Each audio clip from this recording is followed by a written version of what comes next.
하나님 말씀 창세기 32장 말씀 함께 보십니다.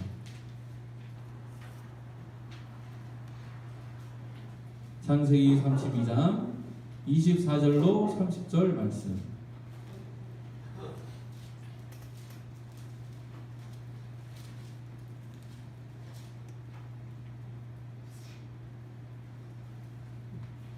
창세기 32장 24절로 30절 말씀. 구약성경 49페이지 24에서 30절을 제가 한 절 여러분 한 절 마지막 함께 이렇게 서로 교독하겠습니다. 제가 먼저 읽습니다. 야곱은 홀로 남았더니 어떤 사람이 날이 새도록 야곱과 씨름하다가 자기가 야곱을 이기는 바라보고 그가 야곱의 허벅지 관절을 치매 야곱의 허벅지 관절이 그 사람과 씨름할 때 얻는다. 그가 이르되 날이 새려하니 나로 가게 하라. 야곱이 이르되 당신이 내게 축복하지 아니하면 가게 하지 아니하겠나이다. 그 사람이 그에게 이르되 네 이름이 무엇이냐. 그가 이르되 야곱이니이다. 그가 이르되 내 이름을 다시는 야곱이라 부를 것이 아니요 이스라엘이라 부를 것이니 이는 내가 하나님과 및 사람들과 겨루어 이겼음이니라. 야곱이 정말 이르되 당신의 이름을 알려주소서. 그 사람이 이르되 어찌하여 내 이름을 묻느냐 하고 거기서 야곱을 축복하니라. 함께 그러므로 야곱이 그곳 이름을 브니엘이라 하였으니 그가 이르기를 내가 하나님과 대면하여 보았으나 내 생명이 보존되었다 함이더라. 아멘. 할렐루야. 11월 마지막 주일에 하나님께서 주신 은혜로 온 가족이 세대통합 예배를 드릴 수 있어서 감사합니다. 요즘 감사운동 우리가 하고 있는데 일주일 딱 됐어요. 일주일 동안 진행하면서 제 안에 참 많은 감사가 샘솟는구나 그런 것을 느꼈습니다. 여러분도 감사에 동참하셔서 이 기쁨을 더욱 누리시길 주의 이름으로 축복합니다. 우리 서로에게 한 번 더 감사해 볼까요? 옆 사람 바라보면서 함께여서 감사합니다. 함께여서 감사합니다. 감사합니다. 아멘. 네, 오늘 본 말씀을 통해서 이스라엘로 살아가라, 이스라엘로 살아가라 그런 제목으로 은혜 나누겠습니다. 네, 제가 한 가지 퀴즈를 여러분에게 보여드리겠는데요. 네, 초등학교 시험 문제입니다. 실제로 나왔던 문제인데 여러분 정답을 우리 어른들은 다 아실 거예요, 그렇죠? 근데 제가 여러분에게 요청하는 건 정답이 아니라 틀렸잖아요. 오답이 뭐였을까를 한번 생각해 보시면 좋겠어요. 네, 오답이 뭘까요? 문제는 이렇습니다. 술에 취해 거리에서 큰 소리를 지르거나 노래를 부르는 걸 사자성어로 무엇이라고 하는가? 그래서 맨 마지막에 가짜로 끝나는 거 원래 정답은 고성방가 이건데 사자성어로. 근데 초등학생이 틀렸어요. 근데 그 답이 뭐냐? 뭘 것 같습니까, 여러분? 집에 나가. 뭔가 비슷한 듯하면서 아닙니다. 네, 정답, 제가 정답이라고 생각한 오답이 뭔지 한번 보여드리겠습니다. 오답이 뭐였을까요? 아빠입니다. 오답은 네, 밖에서 술에 취해 거리에서 큰 소리를 지르고 노래 부르는 거 아빠인가? 네. 근데 이게 참 웃프죠. 요즘 말로 웃기지만 슬픈 그러한 현실인 것 같아요. 네. 얼마 전에 제 친구가 내년 초에 낚시를 하러 많이 다닐 수 있을 것 같다 그래가지고 무슨 얘기인가 했더니 그 친구가 일찍 퇴직하고 나와서 사업을 시작했거든요. 그래서 올해 딱 1년 했는데 내년에 이제 그 사업을 접겠다는 얘기를 하는 거예요. 그래갖고 마음이 참 짠하고 안 좋더라고요. 근데 실제로 지금 사회가 그런 상태에 있다는 것이 아빠들이 이런 행동을 할 수밖에 없다는 것이 안타까운 그러한 시대로 우리가 살아가는구나 그런 생각을 좀 하게 되더라고요. 혼자 있는 모습이 많은 사람들에게서 좀 보이는 것 같아요. 그래서 이 시대에 정말 모든 가장들, 모든 사람들이 혼자가 아니라 함께 해가시기를 주님의 이름으로 축복합니다. 오늘 본문의 말씀은요, 주인공이 야곱이죠. 이 야곱은 한 사람으로 봤을 때 대단한 사람이에요. 사람의 기준으로 봤을 때 자수성가형 인물 아닙니까? 맨주먹 쥐고 일어나서 가게를 일군 그런 대단한 사람입니다. 집에서는 흔히 우리가 다른 사람들하고 비교할 때, 옆집은 아무개는 어떻게 한대더라, 너는 이게 뭐냐 이렇게 얘기할 때 그 사람이 이룬 성공에 대해 이야기합니다.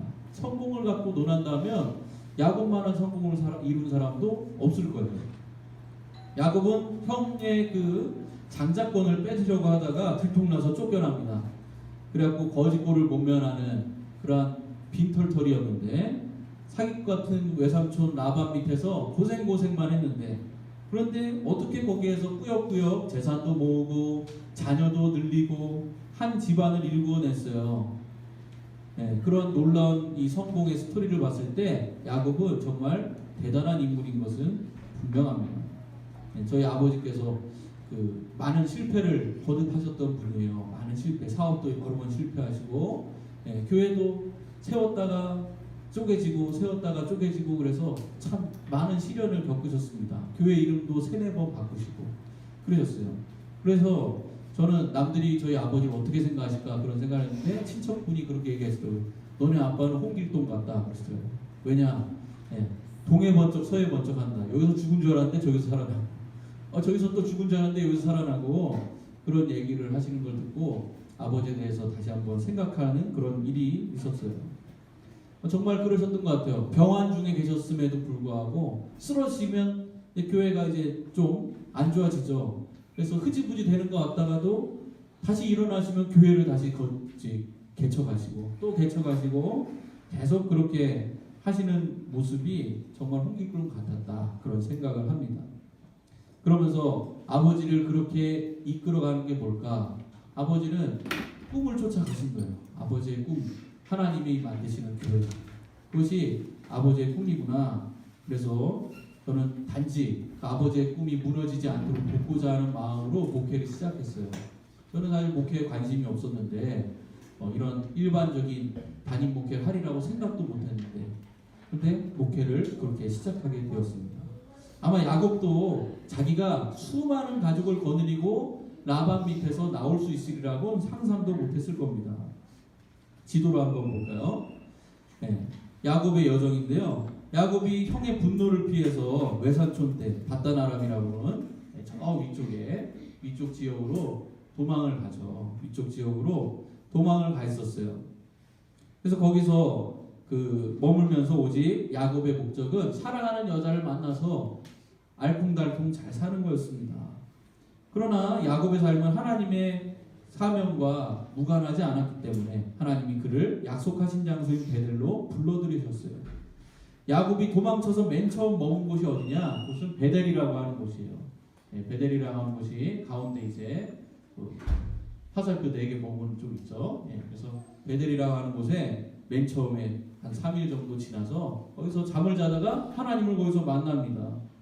하나님이 거기서 말씀하셨어요.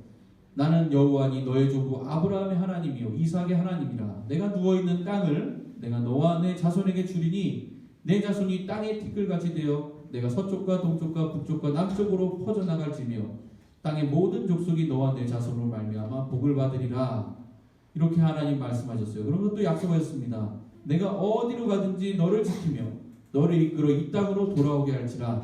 내가 내게 허락한 걸 다 이루기까지 너를 떠나지 아니하리라. 이렇게 이 베델에서 약속하셨습니다. 그래서 베델에서 야곱도 다짐합니다. 도망쳐 나왔지만 정말 하나님 말씀하신 그대로 된다면 내가 이 베델 지역을 정말 말 그대로 하나님의 집으로 만들겠습니다. 약속했어요. 그러고 나서 세월이 흘렀습니다. 얼마나 흘렀느냐? 20년이 흘렀습니다. 20년 동안 야곱은 자기 멋대로의 삶을 살았어요. 이제 괴롭히던 이 외삼촌 집에서 한 가족들 일구고 자기 재산도 쌓으면서 말이죠. 그런데 상황은 그를 그 자리에 있지 못하도록 만들어요. 라반과 그의 자식들이 야곱을 너무나도 시기해서 야곱은 도망칠 수밖에 없었어요. 하나님께서 나타나서 말씀하십니다. 야곱아, 이제 약속한 땅으로 너가 갈 때가 됐다. 그렇게 말씀하셨어요. 그래서 밤새 도망쳐 나옵니다. 그래서 밤새 도망쳐서 그 가까이에 있는 길르앗이라고 하는 산지로 떠나게 됩니다. 화가 난 라반이 쫓아오죠. 쫓아와서 길르앗 산지에 이제 쫓아가가지고 거기서 이제 야곱을 어떻게 해코지 하려고 하는데 하나님이 밤에 나타나세요. 그래서 야곱에게 어떠한 해도 끼치지 말라고 말씀하셔서 그냥 보내주고 야곱은 다행히도 잘 도망쳐 나갈 수 있게 됩니다. 근데 그 순간 야곱은 자기가 이뤘던 목적을 깨닫게 됩니다. 하나님께서 20년 전에 자기한테 하신 약속, 땅과 자손을 주겠다, 귀향할 때 내가 너를 도와주겠다 라고 하신 그 약속이 이루어지리라는 믿음을 가진 거예요. 그래서 자기가 고향으로 돌아갈 텐데 하나님 약속이 이루어지려면 한 가지 해결돼야 될 문제가 있어요. 뭡니까? 자기 형 에서의 관계가 풀어져야 돼요. 그래서 에서에게 사신을 보냅니다. 사신을 마하나임이라는 데 머물다가 에서 형한테 사신을 보내요. 사신을 보내고 형이 지금 화가 풀렸는지 안 풀렸는지를 알아보려고 야곱이 지금 가족과 함께 내려가고 있습니다. 소식을 전했어요. 그 사신이 돌아오는데 무슨 소식을 갖고 오느냐? 형 에서가 군대 400명을 이끌고 지금 일어나서 군현이 달려오고 있다. 좋은 소식일까 나쁜 소식일까? 나쁜 소식일 것 같은 느낌이 강하게 들죠. 그래서 이제 자기는 머리를 씁니다. 나이 들어 다 풀린 줄 알았던 형이 전혀 풀리지 않았다는 사실을 알고 야복강을 자기 뒤에다가 배수의 진으로 치게 되는 거예요. 여기 에서의 상봉 위에 쪽에 보시면은 그림이 좀 잘 확대가 된 그림이 아니라서 그 위에 보시면은 일자처럼 돼 있는데 거기가 이제 야복강 나루터입니다. 야복강에 강을 뒤에다가 두고서 한 무리씩 자기 가족을 띄워가지고 에서한테 보내보는 겁니다. 형이 혹시 풀릴까? 이 재산을 형한테 준다고 그러면 풀릴까? 그래서 4등분으로 나눠가지고 가장 사랑하는 아이를 맨 뒤에 두고 한 등분씩 보내는데 근데 깜깜무소식 보냈는데 하문차사 아무도 돌아오지 않아요. 마지막 4번째 무리까지 보냈는데도 없습니다. 그래서 혼자 남았더니 오늘 본문의 24절에 나오는 상황이 바로 그 상황인 거예요. 이제 더 이상 내 머리로 나의 능력으로 나 혼자만의 인간적인 방법으로 할 일이 없을 때가 됐다는 거예요. 더 이상 내 방법을 쓸 수가 없어. 그런 상황이 되었을 때 그제서야 드디어 하나님과 씨름하기 시작합니다. 우리도 홀로 남기까지 수고할 때가 참 많아요. 저도 마찬가지고요. 저도 제 나름의 방식으로 최선을 다한다고 해오는데 어느 순간 돌아보면 사람이 없어요. 어떻게 보면 그게 정상이죠. 어떻게 보면은 목회의 길이 외로운 길이고 어떻게 보면 그럴 수 있다고 생각해요. 그러나 야곱이 혼자만 그냥 이렇게 남아가지고 여기서 끝난 게 아니라는 것에 우리가 주목할 필요가 있어요.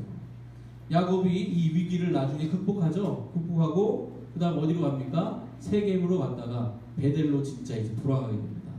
근데 세겜에서 베델로 갈 때 야곱의 입에서 처음으로 나오는 단어가 있어요. 야곱이 그 이전에 뒤져봐도 이 단어를 쓰지 않았어요. 근데 처음 쓰는 단어가 나옵니다. 그게 뭐냐? 창세기 35장 3절 말씀에 나오는데 제가 읽겠습니다. 우리가 일어나 베델로 돌아가자.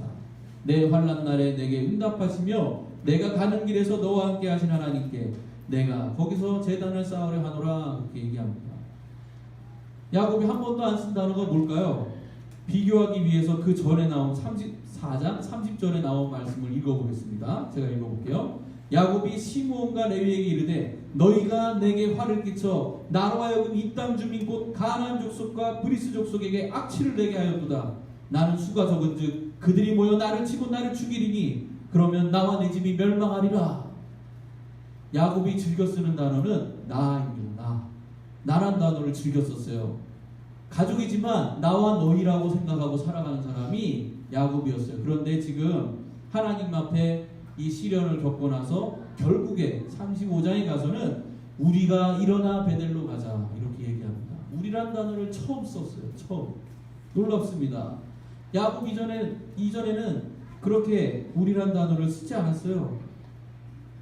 위기가 누구 때문에 왔느냐 이건 더 이상 무의미한 거죠. 함께 가야 된다는 것을 깨달았어요. 그래서 저도 내년도 우리 교회의 구호를 함께 가자라는 것으로 정했습니다.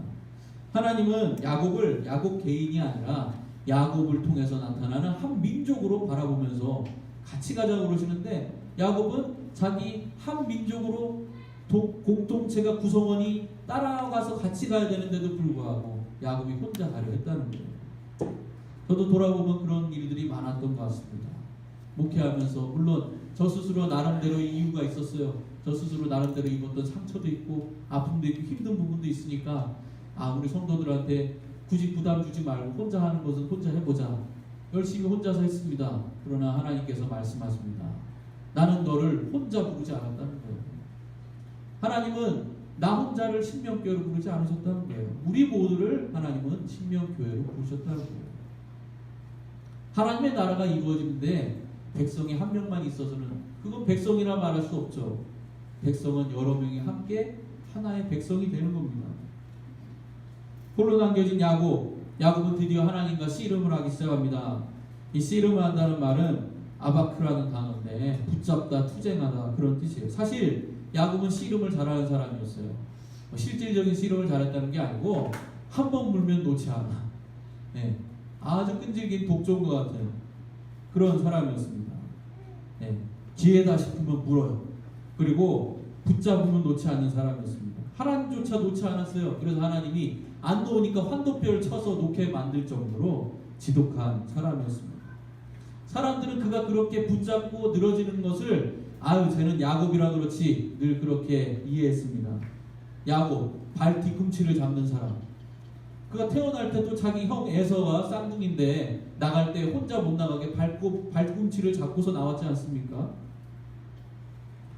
그래서 남들이 볼 때는 야곱이 저렇게 살아가는 거는 독종이어서 그렇고 욕심쟁이여서 그렇고 남들 발목이나 잡으려는 골칫덩어리라서 그렇다 이렇게 생각했어요. 그러나 하나님은 그의 그러한 투쟁을 승화시켜 주시는 거예요. 그래서 이제는 이스라엘이라고 부르라고 그런 거예요. 네가 그렇게 남들하고 싸우고 치열하게 살아왔어? 이제는 남하고만 싸우는 게 아니라 하나님하고도 싸운다고 이야기해라. 나는 하나님하고도 투쟁하는 사람이다. 이스라엘이라고 부르는 것을 남들에게 이야기해라. 그렇게 말씀하시는 거예요. 근데 이 이스라엘이라는 이름에 놀라운 그 비밀이 숨어 있어요. 이스라엘이라는 이름은 이스라라는 단어하고 엘 두 단어가 합쳐진 거죠. 근데 이스라는 사라라고 하는 단어가 원어에 사라라고 하는 단어의 3인칭 그 미완료인데 그러니까 누군가가 뭐뭐 할 것이다 이런 뜻이죠. 근데 이 사라라고 하는 단어는 뜻이 뭐냐면 다스리다, 권력을 잡다, 싸우다 이런 뜻이에요. 그래서 우리는 보통 싸우다라는 의미로만 이스라엘을 이해합니다. 그 뒤에 설명에도 그렇게 나오니까요. 네가 하나님과 사람과 겨우 이겼다. 싸우는 것만 얘기가 되는 걸로 이해합니다. 물론 그것도 맞는 얘기죠. 하나님과 투쟁하는 것. 우리가 신앙생활 한다는 건요. 그냥 묵묵히 가는 걸로 신앙생활을 하지 않아요. 신앙생활 하는 사람은 어떤 상태에 있습니까? 영이 살아있는 상태예요. 영이 살아있는 사람은 어떻게 해야 될까요? 창조하신 하나님의 그 창의성이 가득한 거예요. 그냥 따라가는 게 아니에요. 하나님 이거 해볼까요? 저거 해볼까요? 하나님 앞에 그러한 창의성을 갖고 가는 거예요. 그냥 묵묵히 그냥 따라가서 절반만 하자 이런 마음으로 가는 걸 하나님은 결코 순종한다고 말씀하지 않으세요. 순종은 그런 것이 아니에요. 순종은 투쟁하는 거예요. 하나님하고 대화하는 겁니다. 계속 끊임없이 하나님 앞에 이겁니까 저겁니까를 물어보는 거예요. 물론 하나님이 응답하셨는데 그 응답에 대해서 의심이 들어서 물어볼 수도 있어요. 그 모든 과정을 가지는 것이 사실은 신앙생활인 거예요. 신앙생활은 얌전히 있는 것이 아니라는 거예요. 신앙생활 내 영이 살아있다는 건요 결코 얌전히 있게 만들지를 못해요.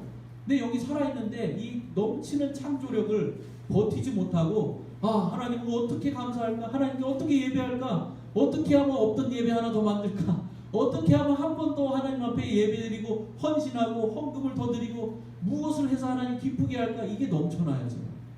그게 진짜 살아있는 영혼의 상태인 거예요. 여러분의 영을 그런 것으로 점검하셔야 됩니다. 다가오는 한 해 동안에 그러한 마음으로 여러분의 영을 살펴보셔야 돼요. 그랬을 때 이스라엘답게 살아가게 되는 겁니다. 투쟁하며 살아가는 사람이 되는 거예요. 그리고 두 번째로 이 이스라엘이라는 말에 아까 우리가 주목하지 않았던 의미를 살펴봐야 됩니다. 주목하지 않았던 의미, 싸우다란 말 말고 무엇이 있다고 그랬습니까? 다스리다, 권력을 잡다. 근데 3인칭이기 때문에 앞에 나와 있는 것이 주어가 될 수 있어요. 엘, 하나님이 주어가 될 수 있는 거예요. 그러니까 무슨 뜻이 되느냐? 이스라엘이라고 하는 건 하나님과 싸운다라는 뜻도 되지만 반대로 하나님이 다스리신다. 하나님이 우리의 권력을 잡으신다. 그런 뜻도 되는 거예요. 하나님은 답답하신 겁니다. 야, 야곱아, 너가 지금까지도 그렇게 싸우는 데만 매달리느냐? 네 욕심에만 매달렸냐? 네가 갖고 싶은 결과에만 그렇게 매달려 축복 안 주면 안 놔둘 거예요. 그러고 계속 하나님 앞에 그러고만 있느냐? 너가 너의 인생을 주장하려 하지 말고 내가 주장하게 좀 살아볼래. 이제 야곱, 너의 욕심으로 뒤꿈치 잡는 인생이 아니라 네가 아무리 노력해봤자 너는 뒤꿈치 정도밖에 못 잡는데 그렇게 살지 말고 이제는 이스라엘로 살아가 볼래. 내가 다스리도록 너의 삶을 맡겨볼래. 하나님 여러분한테 그렇게 말씀하십니다. 새로운 삶을 시작해보라고. 하나님이 주인 되시는 삶을 살아보라고 그렇게 여러분들에게 요청하시는 거예요. 이전까지 그는 다 자신이 다스리는 삶을 살아보려고 노력했습니다. 그래서 남의 발목을 붙잡고라도 일어나려고 했어요. 그러나 하나님은 이제는 하나님이 다스리는 삶을 살아야 된다고 말씀하십니다. 사랑하는 성도 여러분, 우리가 홀로 남겨지지 않고 함께 가기 원합니다. 그러기 위해서는 나만 혼자 하나님 붙잡고 살아갈 것이 아니라 우리 옆에 있는 사람도 같이 하나님이 이기시도록 돕는 그러한 사람들이 되어야 될 줄 믿습니다. 하나님이 다스리시는 삶을 살도록 목표를 정하고 같이 가면 좋겠어요.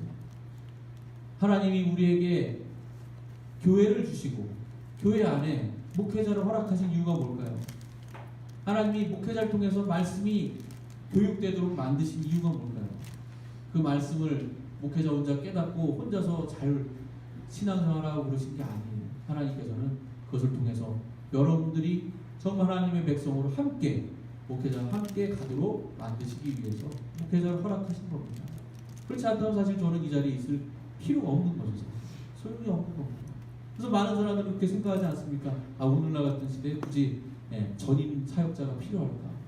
그냥 다른 일하면서 돈 벌고 그러면서 하나님 앞에는 봉사로 섬겨야지 왜 목회자가 전임 사역자가 돼서 교회의 월봉을 받느냐?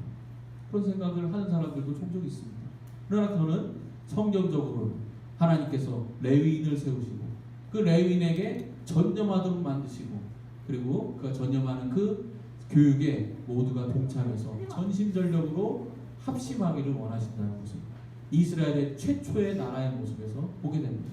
하나님은 여러분들을 그런 하나님의 나라로 초청하셨습니다. 이 자리에서 이 교회에서 그것을 이루기 위해 노력하시기 바랍니다.